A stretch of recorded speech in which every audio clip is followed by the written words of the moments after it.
सरस्वत्यै नमः। वक्रतुण्ड महाकाय सूर्यकोटि समप्रभा निर्विघ्नं कुरु मे देव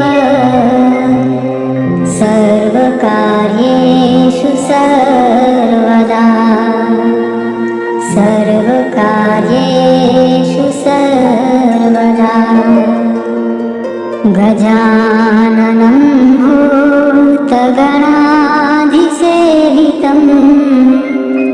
कपित्थजम्बूफलचारुभक्षणम् उमासुतं शोकविनाशकारकं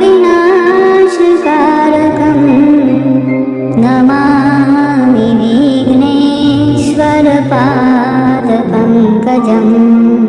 विघ्नेश्वराय वरदाय सुरप्रियाय लम्बोदराय सकलाय जगद्धिताय नागाननाय श्रुतियज्ञविभूषिताय गौरीसुताय गणनाथ नमो नमस्ते। गौरीसुताय गणनाथ नमो नमस्ते। अथ श्री गणेशसङ्कटनाशनस्तोत्रम्। नारद उवाच प्रणम्य शिरसा देवं गौरीपुत्रं विनायकं भक्तावासं स्मरे नित्यम् आयुः कामार्थसिद्धये।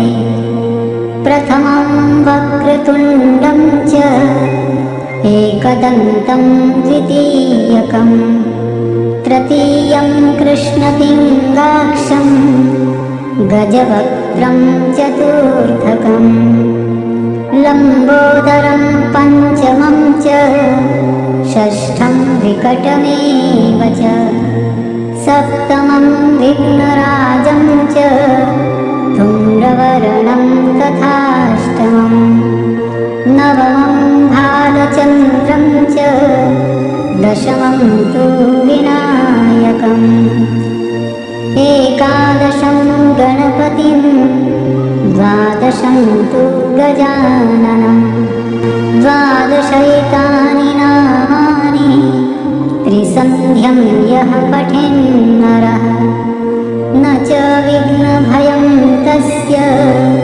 सर्वसिद्धिकरं प्रभो।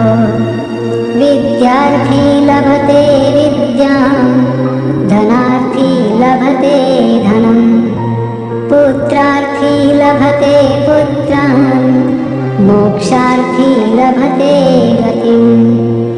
जपेत् गणपतिस्तोत्रं षड्भिर्मासैः फलं लभेत् संवत्सरेण सिद्धिं च लभते नात्र संशयः। अष्टेभ्यो ब्राह्मणेभ्यश्च लिखित्वा यः समर्पयेत् तस्य विद्या भवेत् सर्वा गणेशस्य प्रसादतः गणेशस्य प्रसादतः। इति श्रीनारदपुराणे सङ्कटनाशननाम गणेशद्वादशनामस्तोत्रं सम्पूर्णम्।